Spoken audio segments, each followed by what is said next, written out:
जैसे ही मौसम बदलता है हमारी स्किन के हवाले से ढेर सारे जो मसले हैं सामने आ जाते हैं, फिर हमें समझ नहीं आता कैसे डील कर रहे होना होता है। फिर उस दौरान हम हर चीज़ छोड़ देते हैं या सेम रूटीन जो है वही कैरी कर रहे होते हैं। उससे हमारी स्किन को क्या फ़ायदा होता है, क्या नुकसान होता है, किस तरह से एक्नी बनती है, पसीने को कैसे कंट्रोल कर सकते हैं, ऑयलीनेस जो बहुत ज़्यादा इस मौसम में होती है, उस हवाले से बात करेंगे। हमारे साथ मौजूद हैं डॉक्टर शहबाज साहब जो कि कंसल्टेंट डर्माटोलॉजिस्ट हैं। अस्सलाम वालेकुम। जी वालेकुम। कैसे हैं सर आप? अल्हम्दुलिल्लाह। बहुत शुक्रिया प्रोग्राम में आने के लिए। सर मैं आपसे जानना चाहती हूँ, जैसे कि अब हमें पता है कि मानसून का मौसम है, बरसात का मौसम है, कुछ भी अगर हम अपनी स्किन पर लगा रहे हैं, चाहे वो नाइट क्रीम की सूरत में लगा रहे हैं, चाहे कोई सीरम, कोई मॉइस्चराइज़र, तो स्वेटिंग इतनी ज़्यादा होती है। या फिर सुबह उठ के जब फेस वॉश करते हैं, नहीं फेस वॉश करने से पहले इतना ऑयल होता है फेस पे, हालांकि मेरी ड्राई टू नॉर्मल स्किन है, लेकिन जब मैं सुबह फेस वॉश करने लगती हूँ मुझे ऐसा लगता है बाकायदा बहुत ऑयलिंग हुई होती है फेस पर। तो उसकी क्या रीज़न्स हैं? मानसून में हम सेम रूटीन रखनी चाहिए हमें स्किन केयर की? विशिक्रा बहुत अहम टॉपिक है, क्योंकि इसमें बिल्कुल ही गर्मी के बाद जब बारिशें शुरू हो जाती हैं, तो बारिशों में एक तो जब बारिश हो रही होती है उस वक्त तो बड़ा प्यारा मौसम होता है, हर कोई इंजॉय करता है उसको, लेकिन उसके बाद हबस हो जाता है और हबस के साथ फिर स्वेटिंग भी होती है। तो वो दोनों ये जो मसाइल हैं, हबस भी और साथ में स्वेटिंग भी, ये हमें बहुत सारे स्किन के मसाइल कॉज करते हैं। तो उसमें स्किन रूटीन हमें थोड़ी सी चेंज करनी पड़ती है। जैसे आपने बात किया कि जब भी हम सुबह उठते हैं तो हमारा चेहरा, जिनका नॉर्मल स्किन होती है उनके भी अराउंड नोज़ या माथे पे, बाज़ों को फुल फेस पे भी बहुत ज़्यादा ऑयल आया होता है। और यही ऑयल जो है एक्सेसिव, इसकी जब हमारी प्रोडक्शन होती है, एक्सेसिव इसकी जो लेयर्स बनती हैं, उसी की वजह से फिर वहाँ पे बैक्टीरियल ओवरग्रोथ हो जाती है। और जब बैक्टीरियल ओवरग्रोथ होती है या फंगल ओवरग्रोथ होती है तो उसकी वजह से एक्नी और इस तरह के जो मसाइल हैं वो जन्म लेते हैं। ये मसला जो है सिर्फ फेस पे नहीं आता, ये हमारे सारे इंटरट्रिजनस एरियाज़ जहाँ पे हमारी स्किन आपस में मिलती है वहाँ पे भी आता है।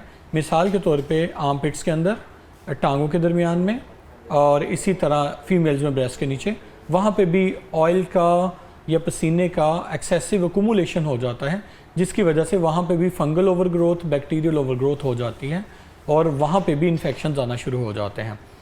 तो सबसे पहले तो ये कि इसको एक्सेसिव जो ऑयल प्रोडक्शन है या एक्सेसिव जो पसीना है, इसको हमने कैसे अवॉइड करना है। उसके लिए अपनी डाइट को हमने बेहतर करना है। डाइट में ज़्यादा ऐसी चीज़ें नहीं लेनी जो कि हमारी बॉडी का कोर टेम्परेचर बढ़ा देती हैं। जैसे मैं मना करता होता हूँ कि इस मौसम में गोश्त हो गया या जो मिर्च मसाले हो गए या जो है आम है, आड़ू है, इस तरह के जो फ्रूट्स हैं उनकी कंजम्पशन की जाए, लेकिन थोड़ी मिकदार में की जाए। और दूसरा, पानी के साथ अपने आप को हाइड्रेटेड रखा जाए। जितना ज़्यादा हम लोग हाइड्रेटेड रहेंगे, हमारा बॉडी का टेम्परेचर उतना ज़्यादा नॉर्मल रहेगा और ये मसाइल कम से कम होंगे। जितना हमारा बॉडी के टेम्परेचर का बाहर के साथ जो डिफरेंस है वो बढ़ेगा, उतनी ज़्यादा हमें स्वेटिंग होगी, और जब हमें स्वेटिंग ज़्यादा होगी तो ये मसाइल जन्म लेंगे। सबसे पहले आ गया कि हमने अपनी डाइट पे तवज्जो रखनी है। दूसरा उसके बाद आता है कि हम पहन क्या रहे हैं। हमारे क्लॉथ्स जो हैं दे शुड बी इस तरह के होने चाहिए कि वो ज़्यादा टाइट ना हो, उनके जो है वो हवादार हों और कॉटन के होने चाहिए। अगर वो ज़्यादा टाइट होंगे, ज़्यादा जो है वो ज़्यादा कॉटन के अलावा किसी और कपड़े के होंगे, किसी और मटेरियल के होंगे, तो उनके अंदर से एयर भी पास नहीं कर पाएगी।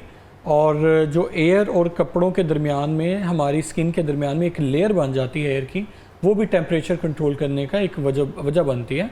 तो वो जब लेयर नहीं बनेगी तो उसकी वजह से क्या होगा, हमें स्वेट ज़्यादा आएगा, स्वेट हमारे कपड़ों में एब्जॉर्ब होगा और वो भी बैक्टीरियल ओवरग्रोथ वहाँ पे होगी। उसकी वजह से भी हमें डिफरेंट मसाइल उनका हमें सामना करना पड़ेगा। फिर इसके अलावा कई हमारी जो रूटीन की चीज़ें हैं, फॉर एग्ज़ाम्पल मेकअप है या हमारी जो क्रीम्स हैं, उनका हमें बड़े समझदारी से इस्तेमाल करना चाहिए। मेकअप कोशिश करें उस वक्त करें जब आप इनडोर हों और एसी के नीचे हों। जब आपको पता है कि मैंने बाहर ट्रैवल करना है, गाड़ी में अगर एसी नहीं है या आपने बाइक पे जाना है, तो ऐसे में आप कोशिश करें मेकअप वगैरह का यूज़ ना करें, जो कि इवेंट है इवेंट पे पहुंच के कर लें। और दूसरी बात ये कि जब आपको स्वेटिंग ज़्यादा हो जाए तो कोशिश करें कि मेकअप को वॉश कर दें, स्किन को थोड़ा सा रेस्ट लेने दें, और ज़्यादा से ज़्यादा 3 से 4 घंटे से ज़्यादा मेकअप को अप्लाई ना करें। इसी तरह जो क्रीम्स हैं, जैसे नाइट क्रीम हो गया, वो ऐसी इस्तेमाल करनी चाहिए जो कि ऑयल बेस्ड ना हो। बाज़ क्रीम्स जो होती हैं उनका टेक्सचर जो होता है ऑयली होता है, जो हम वो अप्लाई करेंगे तो वो हमारे फेस के ऊपर मज़ीद एक जो हमारा अपना मॉइस्चर है फेस का, उसके साथ मिलके वो मज़ीद नुकसान करेंगी। इसी तरह बाज़ लोगों को आदत होती है कि इस मौसम में भी मॉइस्चराइज़र्स यूज़ करते हैं। अनटिल अनलेस आपकी स्किन जो है बहुत ज़्यादा ड्राई नहीं है तो हमें मॉइस्चराइज़र अवॉइड करना चाहिए। और अगर मॉइस्चराइज़र लेना भी है तो एलोवेरा जेल की सूरत में यूज़ कर सकते हैं, क्योंकि वो एंटी इन्फ्लेमेटरी भी है, एंटी बैक्टीरियल उसकी प्रॉपर्टीज़ भी हैं, दैट कैन बी यूज्ड। या फिर कोई ऐसा मॉइस्चराइज़र लें जो कि ऑयल बेस्ड ना हो, ऑयल फ्री मॉइस्चराइज़र हो, अगर आपकी स्किन बहुत ज़्यादा ड्राई है। लेकिन अगर आपकी स्किन नॉर्मल है या ऑयली है तो ऐसे में मॉइस्चराइज़र से भी अवॉइड करें। फिर इसके अलावा जो हमें आदत पड़ी हुई है कि हम लोगों ने सन ब्लॉक को बार बार अपने फेस पे पुट ऑन करना है, उसके लिए भी थोड़ा सा हमें विजिलेंट रहना चाहिए कि जो सन ब्लॉक है वो एक्चुअली जैसे ही हम फेस पे लगाते हैं तो सारे का सारा पसीने के साथ ही वो वॉश हो जाता है। तो ऐसा सन ब्लॉक यूज़ करें जो कि जेल बेस्ड हो और बड़ा हल्का सा टेक्सचर का हो, और उसके अंदर ऑयल कंट्रोल करने की प्रॉपर्टीज़ भी हों। सीबम कंट्रोल उसके ऊपर लिखा होता है, अगर तो वो यूज़ करना चाहें कर लें, वगरना सबसे बेहतरीन जो इस मौसम के लिए सन ब्लॉक होता है वो फेस मास्क जो कि कपड़े का बना हुआ होता है, that is the best one. उसको अप्लाई करने की कोशिश करें। और सबसे अक्लमंदी वाली बात यह है कि 12 से लेके 4 बजे तक यूवी इंडेक्स बहुत ज़्यादा होता है।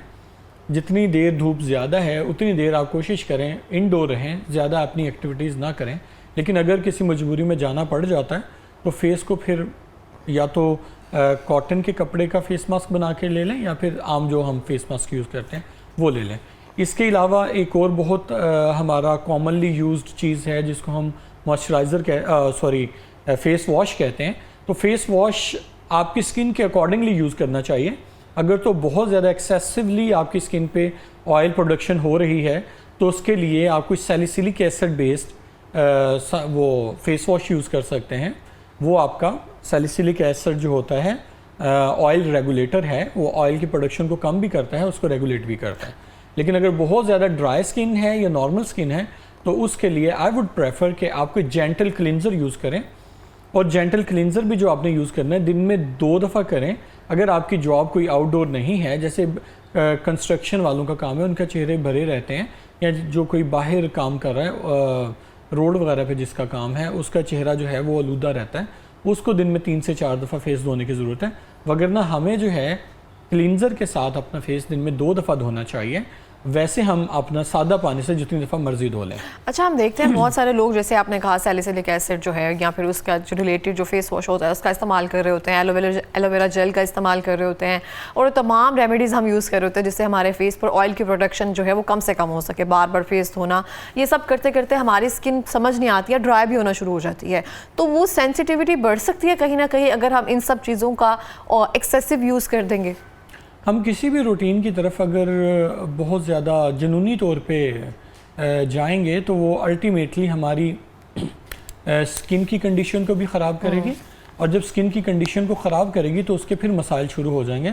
फॉर एग्ज़ाम्पल जैसे आपने बात की सैलिसिलिक एसिड के यूज़ की, बाज़ लोग सैलिसिलिक एसिड्स की क्रीम भी लगाते हैं कि उनका फेस का ऑयल जो है कम हो जाए।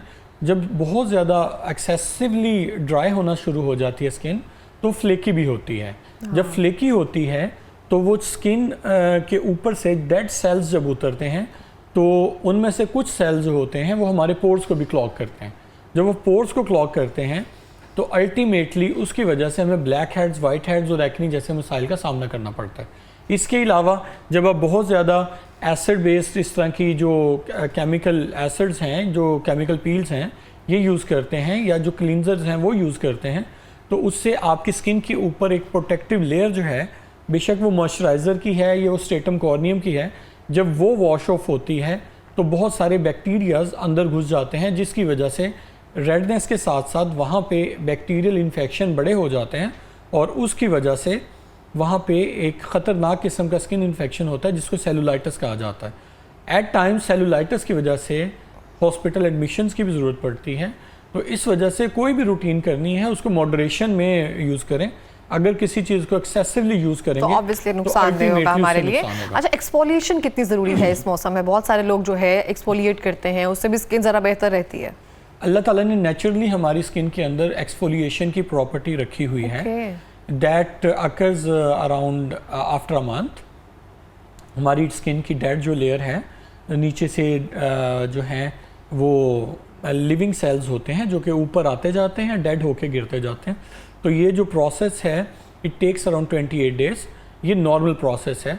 लेकिन अगर कोई स्किन की ऐसी कंडीशन है जैसे एक्नी हो रही है या जैसे ब्लेमिशेस हैं या जैसे मिलाजमा है या कोई और ऐसी कंसर्न कंडीशन है, उसमें बाज़ औक़ात हमें कंट्रोल्ड जो होता है वो एक्सफोलिएशन करनी पड़ती है।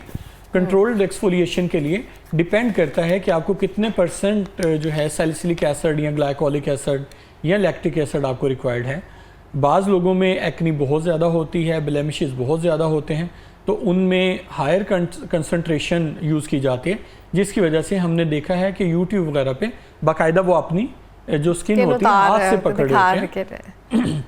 तो इस वजह से दैट डिपेंड्स कि आपको एक्सफोलिएशन की कितनी ज़रूरत है। लेकिन अगर आपकी स्किन बिल्कुल नॉर्मल है, you do not need to over exfoliate it. Rather आपको जो है नेचुरल जो आपका फिनोमिना है उसी के ऊपर आपको रहना चाहिए।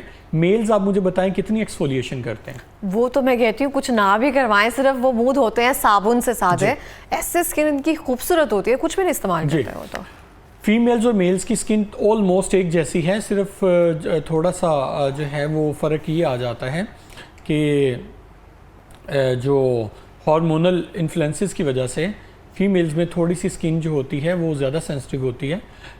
इस वजह से उनकी प्रोडक्ट्स हल्की फुल्की डिफरेंट होती हैं। लेकिन मसला ये है कि अगर आपकी स्किन बिल्कुल ठीक है तो आपको किसी भी रूटीन को फॉलो करने से पहले किसी अच्छे से डर्माटोलॉजिस्ट से उसके बारे में पूछ लेना चाहिए कि वेदर यू नीड इट और नॉट।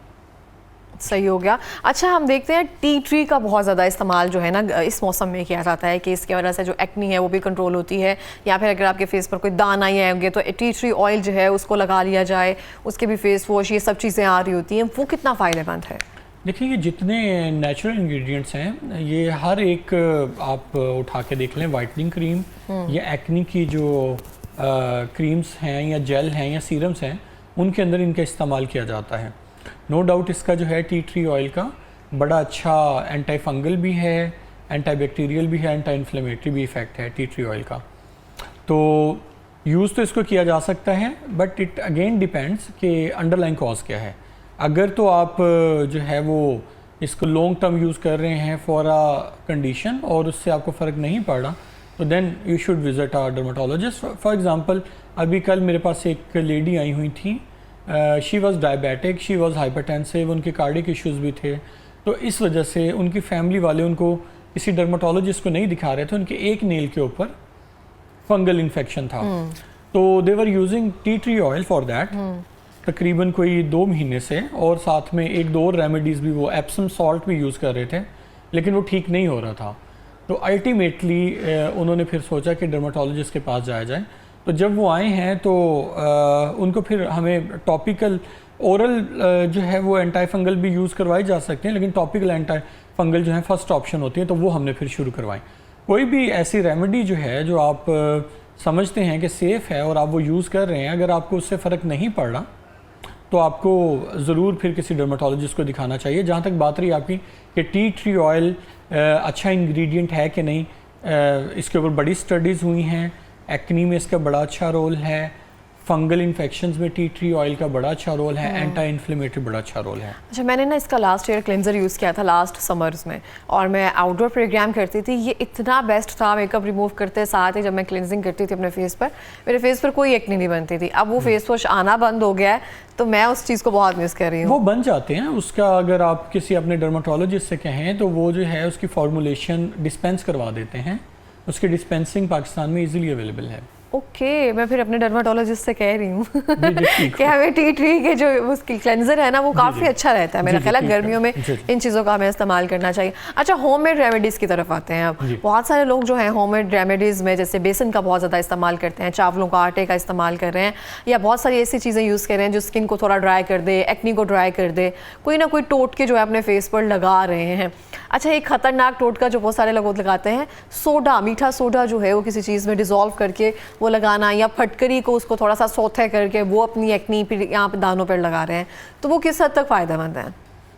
टोटके जैसे मैंने आगे भी एक दफ़ा कहा था, चलें तो हज़ारों साल चलें, और जब नहीं चलते तो फिर आपके लिए नुकसान ज़्यादा कर सकते हैं।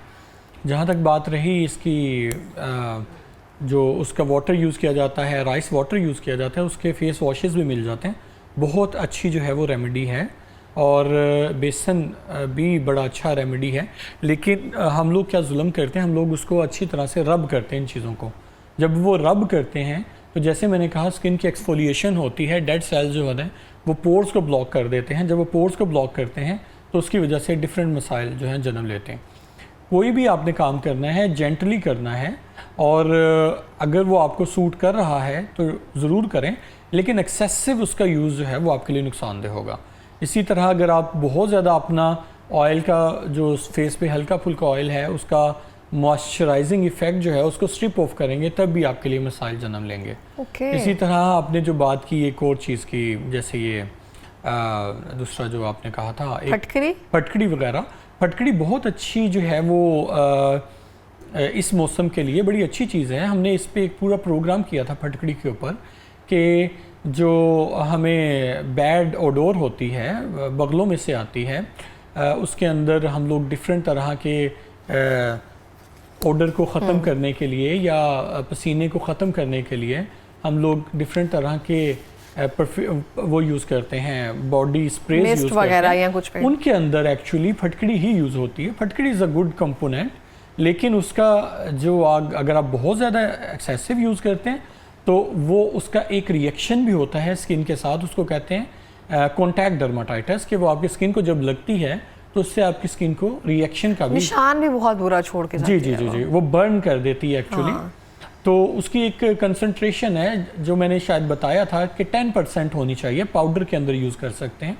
अगर पाउडर के अंदर आप 10% जो है 10 ग्राम फटकड़ी और 90 ग्राम पाउडर वो अगर आप यूज़ करें बगलों के अंदर या टांगों के दरमियान में, तो उससे एक तो जो जिनको बहुत ज़्यादा वहाँ पे एक्सेसिव जिनको स्वेटिंग हो रही होती है वो भी कंट्रोल हो जाती है, और इसके अलावा वहाँ पे स्मेल भी नहीं आती। सही हो गया। अच्छा ग्लाइकोलिक एसिड का ना आजकल बहुत ज़्यादा रुझान आया हुआ है कि बहुत सारे लोग जो है उसको यूज़ कर रहे हैं जो हमारे डार्क एरियाज़ हैं उनको साफ़ करने के लिए, क्योंकि एक्सेसिव स्वेटिंग जो है वो इन मौसम में ज़्यादा होती है, तो लोगों का रुझान भी इसमें बढ़ जाता है। ग्लाइकोलिक एसिड में बहुत सारे प्रोडक्ट्स वगैरह देख रही हूँ जो पाकिस्तानी आ रहे हैं, उसको भी बहुत ज़्यादा प्रमोट किया जा रहा है कि इसमें ग्लाइकोलिक एसिड मौजूद है, इसको आप यूज़ कर सकते हैं नीज़ में, या फिर आपके जो नकल्स हैं, अंडर आर्म्स एरिया, या जो भी डार्क एरियाज़ हैं जहाँ पर आप इस्तेमाल कर सकते हैं, उसके बारे में बताएँ। ग्लाइकोलिक एसिड जो है ना वो गोल्ड स्टैंडर्ड है फॉर पिगमेंटेशन। अच्छा, फेस की पिगमेंटेशन हो या इंटीमेट एरियाज़ की पिगमेंटेशन हो, उसके लिए इसको सदियों से यूज़ किया जाता है। तो ग्लाइकोलिक एसिड आजकल उसका बड़ा हाइप आया हुआ है कि इसको जो है वो इंटीमेट एरियाज़ की क्रीम्स के लिए या उसके सीरम्स के लिए या लोशंस वगैरह में ऐड किया जा रहा है। नो डाउट इसका बड़ा अच्छा इफेक्ट है, लेकिन कोशिश करें, बाज़ लोग इसको एज ए केमिकल पील उन एरियाज़ में यूज़ करते हैं, तो वो केमिकल पील की जो स्ट्रेंथ है that shouldn't be more than 10%। अगर 10% से ज़्यादा ऑर्डिनरी का ठीक है अगर यूज़ किया जाए। जी बहुत बड़ा अच्छा है, वो आप कर सकते हैं यूज़। सही हो गया। और हमने हर टॉपिक पर तकरीबन बात कर लिया कि समर्स में अपनी स्किन केयर रूटीन जो है वो आप किस तरह से रख सकते हैं। लास्ट को कोई पैगाम देना चाहेंगे? लास्टली ये मैं बताना चाह रहा हूँ कि मॉनसून का जो मौसम है उसको एंजॉय भी करें, और साथ में अपनी स्किन का ख़ास तौर पे ख्याल रखें। अगर कोई अल्लाह ना करे कोई इन्फेक्शन हो जाए, जैसे जो है इस मौसम में टीनिया का बहुत ज़्यादा जो है इंसिडेंस बढ़ जाता है, फंगल इन्फेक्शन जो होते हैं जिसको जॉक इच भी कहा जाता है, धोबी इच भी कहा जाता है, या जो है जैसे एथलीट्स फुट होता है जो कि पाँव की फंगस होती है, उसका बहुत ज़्यादा इसमें इंसिडेंस बढ़ जाता है। बगलों में या ब्रेस्ट के नीचे फंगल इन्फेक्शंस की जो है वो इंसिडेंस बहुत ज़्यादा बढ़ जाता है। तो ऐसी चीज़ों की सूरत में घर के टोटके कामयाब नहीं होते, ऐसे में डर्माटोलॉजिस्ट के पास जाएं और इन इन्फेक्शंस का जल्दी ट्रीटमेंट करवाएं, वगरना ये जो इन्फेक्शन होता है सारी फैमिली में लग जाता है और ये साल हर साल चलता है। इस वजह से ऐसी कंडीशंस का जो ट्रीटमेंट है वो फौरी होना चाहिए। बाकी अगर आपके फेस का कोई मसला है जो कि ठीक नहीं हो रहा आपके अपने टोटकों से या यूट्यूब के टोटकों से, तो बेहतर है कि किसी डर्माटोलॉजिस्ट को दिखाया जाए, क्योंकि फेस जो है वो आपने हर किसी के पास लेके जाना है। अगर आपका फेस प्यारा नहीं होगा तो वो आपको मुंह भी नहीं लगाएगा। बिल्कुल इस तरह से बहुत बहुत शुक्रिया प्रोग्राम में आने के लिए। और यहाँ पे मैं भी एक सजेशन देना चाहूँगी, गर्मियों का मौसम है, अपने पास जो है आप ड्यूड्रेंट या फिर बॉडी स्प्रे, मिस्ट वगैरह जो है वो लाजमी रखें। बच्चों को भी बताएं कि जब भी आप कहीं पे भी जा रहे हैं, यूनिवर्सिटी, कॉलेज, इवन स्कूल्स में भी जा रहे हैं, तो प्रॉपरली ये एटिकेट्स में आता है कि आपने बॉडी स्प्रे या ड्यूड्रेंट्स का इस्तेमाल करना है। मैं देखती हूँ इतने बड़े बच्चे होते हैं, इवन ऑफिस में भी बहुत सारे लोग जो है ड्यूड्रेंट का इस्तेमाल नहीं करते हैं। बेसिक मैनर्स हैं, इसको लाजमी यूज़ करें।